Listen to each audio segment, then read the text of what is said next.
Surat tersebut berisi dengan nama Allah yang Surat ini adalah dariku, Sulaiman. Janganlah kau bersikap sombong terhadapku dan menganggap lebih tinggi daripada aku. Datanglah berserah diri kepadaku. Setelah membaca berulang-ulang, kemudian Ratu Balqis memanggil para pembesar dan para penasihat untuk membicarakan mengenai isi surat tersebut dan untuk mengambil keputusan apa yang seharusnya diambil.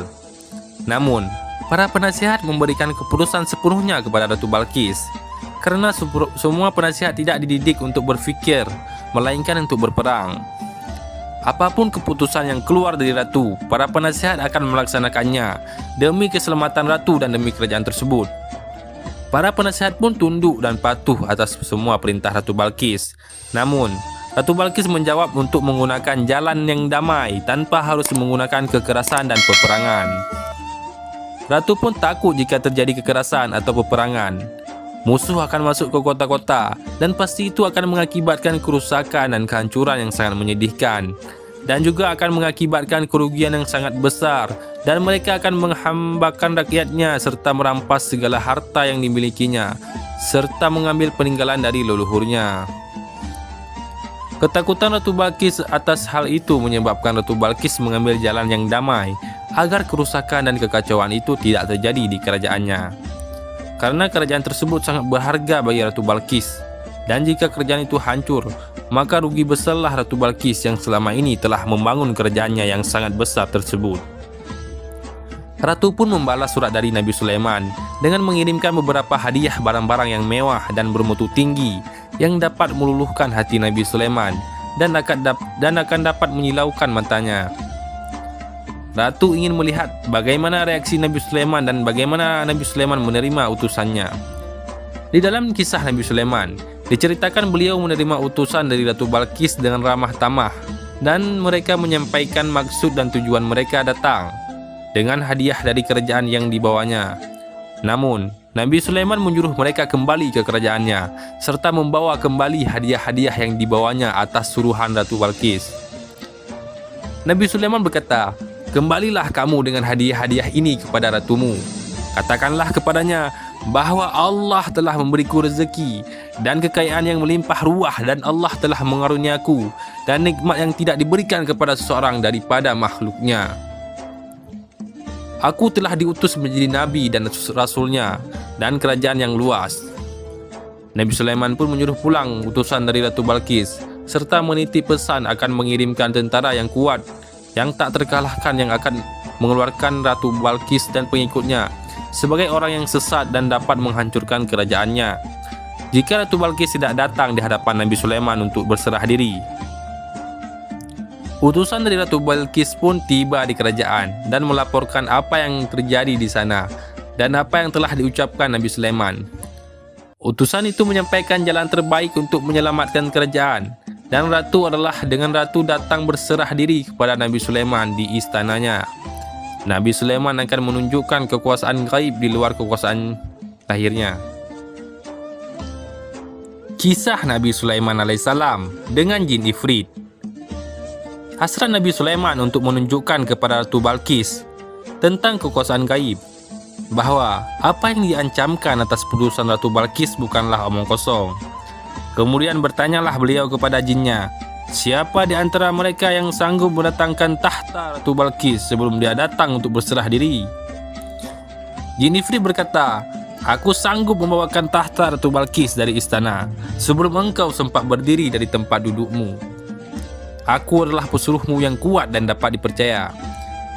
Jin Ifrit merupakan jin yang cerdik. Seorang yang lain berkata, akan dibawanya tahta Balqis sebelum engkau memejamkan mata. Nabi Sulaiman bersyukur atas rahmat yang didapatnya. Untuk menyambut kedatangan Ratu Balqis, Nabi Sulaiman memerintahkan pasukannya agar mengubah warna tahta Ratu Balqis yang sudah di depannya. Setelah ratu itu tiba beserta pengiringnya, Nabi Sulaiman bertanya, serupai nikah tahtamu? Balqis menjawab, seakan-akan ini adalah tahtaku sendiri. Selagi Ratu Balqis sedang berpikir kebingungan melihat tahtanya sudah berpindah ke istana Nabi Sulaiman, Ratu Balqis dibawa ke sebuah ruangan yang dibangun untuk menerima Ratu Balqis. Lantai dan dindingnya terbuat dari kaca putih. Ratu Balkis mengira itu adalah kolam. Segeralah Ratu Balkis mengangkat pakaiannya sebab takut basah, padahal hanyalah kaca. Ratu Balkis menyadari kesalahannya terhadap dirinya atas kebesaran dan kekuasaan Tuhan yang dipertunjukkan oleh Nabi Sulaiman. Ratu Balkis mengaku telah lama tersesat di jalan yang salah hingga berpaling dari Tuhan, hingga merugikan diriku sampai jatuh ke cahayamu dan rahmatmu. Ampunilah aku, kata Ratu Balkis. Kemudian Ratu Balkis berserah diri kepada Nabi Sulaiman. Berserah diri dengan ikhlas, dengan keyakinan penuh. Ratu Balkis telah merasa bersalah yang teramat besar atas jalan yang diambilnya. Ia merasa menyesatkan dan menyebabkan dosa yang sangat besar. Maka dari itu, kasihanilah diriku, wahai Tuhan yang Maha Pengasih, Pengampun, serta yang Maha Penyayang. Ratu Balkis sangat menyesal. Kisah wafatnya Nabi Sulaiman alaihissalam. Terdapat sejumlah versi perihal riwayat tentang kisah wafat Nabi Sulaiman alaihissalam. Salah satunya hadis yang diriwayatkan oleh Al-Hafidz Ibnu Asakir dalam tafsir Ibnu Katsir. Hadis ini disebut mendekati kebenaran.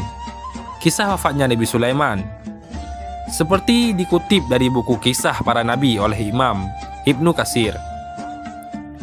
Menurut kisah, Nabi Sulaiman alaihissalam meninggal dalam keadaan berdiri. Berdirinya beliau ini adalah sedang melakukan salat dengan bersandar pada tongkatnya. Berikut kisah selengkapnya yang dinukil dari hadis oleh Al-Hafidz Ibnu Asakir melalui Salamah bin Kuhail, dari Sa'id bin Jubair, dari Ibnu Abbas. Diketahui, Nabi Sulaiman dikenal terbiasa menyendiri di dalam Masjid Baitul Maqdis. Durasinya bahkan dalam kurun waktu yang tidak biasa, yakni bisa hingga 1 atau 2 bulan, hingga 1 atau 2 tahun. Untuk sajian makanan dan minumannya selalu dibawakan oleh para setan yang masih tergabung dalam salah satu jenis jin. Hingga suatu ketika, mereka membawakan makanan dan minuman seperti biasanya, namun tidak mengetahui bahwa Nabi Sulaiman telah wafat. Pada hari wafatnya, Nabi Sulaiman mendatangi sebuah pohon yang ditumbuh di Baitul Maqdis. Atas izin Allah, Nabi Sulaiman pun berbincang dengan pohon tersebut menanyakan nama dan fungsi dari dirinya.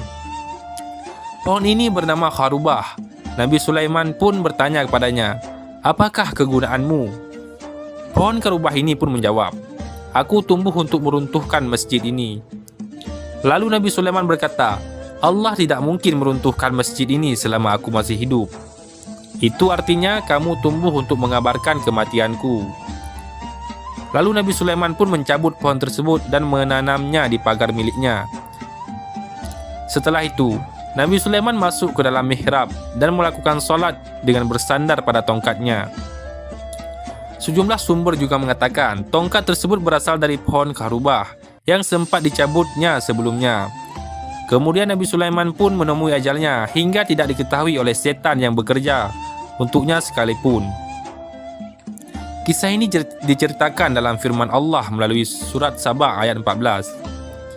Maka, ketika kami telah menetapkan kematian atasnya Sulaiman, tidak ada yang menunjukkan kepada mereka kematiannya itu, kecuali rayap yang memakan tongkatnya. Maka, ketika dia telah tersungkur, tahulah jin itu bahwa sekiranya mereka mengetahui yang gaib, tentu mereka tidak tetap dalam siksa yang menghinakan.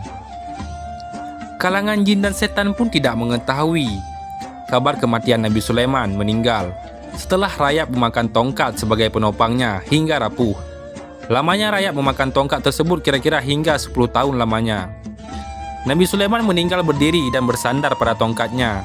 Matanya dalam keadaan terbuka dan fisiknya tidak berubah bentuk. Bahkan tidak ada bau yang muncul dari jenazahnya. Ternyata peristiwa wafat ini merupakan jawaban dari doa Nabi Sulaiman alaihissalam sendiri. Ia pernah memohon pada Allah Subhanahu wa taala agar kematiannya dapat dijadikan pembelajaran bagi umat manusia bahwa para jin sekalipun tidak mengetahui hal yang gaib. Bahkan mereka pun tidak mengetahui kapan mereka akan menemui ajal dan mendapatkan rezeki.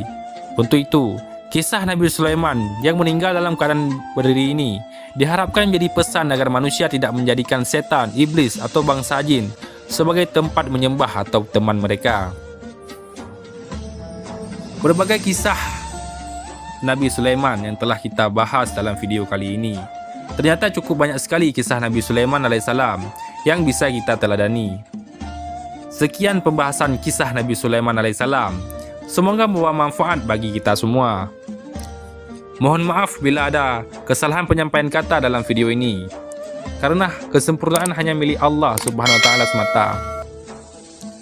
Wallahu a'lam bishawab. Assalamualaikum warahmatullahi wabarakatuh.